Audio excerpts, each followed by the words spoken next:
Hi friends. భూమిపై తొలి జంతువులు సుమారు 60 కోట్ల సంవత్సరాల క్రితమే కనిపించాయి. కానీ ఆ తర్వాత కూడా లక్షలాది సంవత్సరాల పాటు జీవ వైవిధ్యం పెద్దగా పెరగలేదు. మరి జీవుల పరిణామక్రమం ఎందుకు అంత నెమ్మదిగా సాగింది?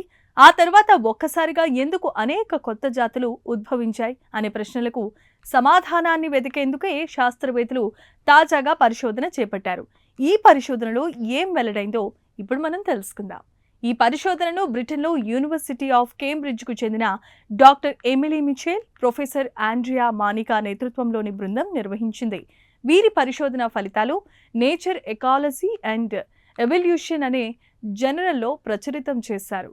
పరిశోధకుల దృష్టి ఎడియాకరన్ కాలంపై పడింది. సుమారు 63.5 కోట్ల నుంచి 53.9 కోట్ల సంవత్సరాల మధ్య ఉన్న ఈ కాలంలో భూమిపై తొలి జంతువులు కనిపించాయి.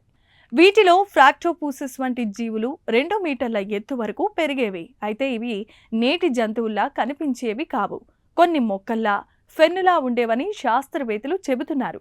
ఈ జీవుల్లో చాలా వరకు అలైంగిక సంతానోత్పత్తి విస్తరింపచేసి ఉండేదని గత అధ్యయనాలు సూచించాయి. అంటే తల్లి జీవి నుంచి జన్యుపరంగా దాదాపు ఒకే విధమైన కొత్త జీవులు ఏర్పడేవి. స్ట్రాబెర్రీ మొక్కలు పాకే తీగల ద్వారా కొత్త మొక్కలను ఉత్పత్తి చేసినట్లే ఇవి కూడా ప్రత్యేకమైన నిర్మాణాల ద్వారా వ్యాపించేవి అంటూ పరిశోధకులు చెబుతున్నారు. శాస్త్రవేత్తలు కెనడాలో మిస్టేకెన్ పాయింట్ అనే ప్రముఖమైన శిలాజ ప్రాంతంలో లభించిన శిలాజాలను లేజర్ స్కానింగ్, కృత్రిమ మేధస్సు, కంప్యూటర్ నమూనాల సహాయంతో విశ్లేషించారు.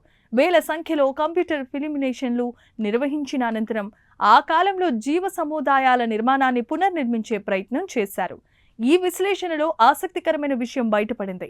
అలైంగిక సంతానోత్పత్తి వల్ల ఒకే రకమైన జీవుల దగ్గరగా పెరుగుతూ ఉండేవి. దీంతో వాటి మధ్య పోటీ తక్కువగా ఉండేది. పోటీ లేకపోవటం వల్ల కొత్త లక్షణాలు అభివృద్ధి చెందాల్సిన అవసరం కూడా తక్కువగా ఉండేదని పరిశోధకులు చెబుతున్నారు. అయితే కాలక్రమేణా జీవులు లోతైన సముద్రాల నుంచి తక్కువ లోతు సముద్ర ప్రాంతాలకు విస్తరించాయి. అక్కడ అలలు, తుఫానులు, ఉష్ణోగ్రత మార్పులు, ఆహార లభ్యతలో హెచ్చు తగ్గులు వంటి సరికొత్త సవాళ్లు ఎదురయ్యాయి. ఈ ఒత్తిడులు లైంగిక సంతానోత్పత్తి పెరగటానికి దోహదపడి ఉండవచ్చని శాస్త్రవేత్తలు భావిస్తున్నారు.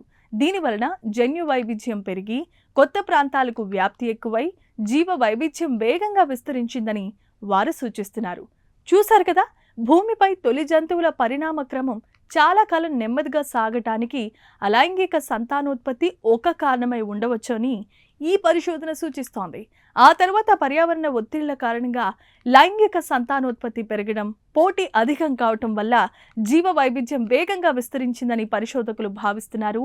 అయితే ఇది శిలాజాల ఆధారంగా రూపొందించిన శాస్త్రీయ నమూనాలపై ఆధారపడిన వివరణ మాత్రమేనని, ఈ పరిణామ క్రమాన్ని మరింత స్పష్టంగా అర్థం చేసుకోవటానికి ఇంకా పరిశోధనలు అవసరమని వారే చెబుతున్నారు. మరి ఈ ప్రత్యేకమైన కథనంపై మీ అభిప్రాయాలను కామెంట్స్ ద్వారా తెలియచేయండి. వీడియో నచ్చితే లైక్ చేసి ఛానల్ని సబ్స్క్రైబ్ చేసుకోండి. Thank you.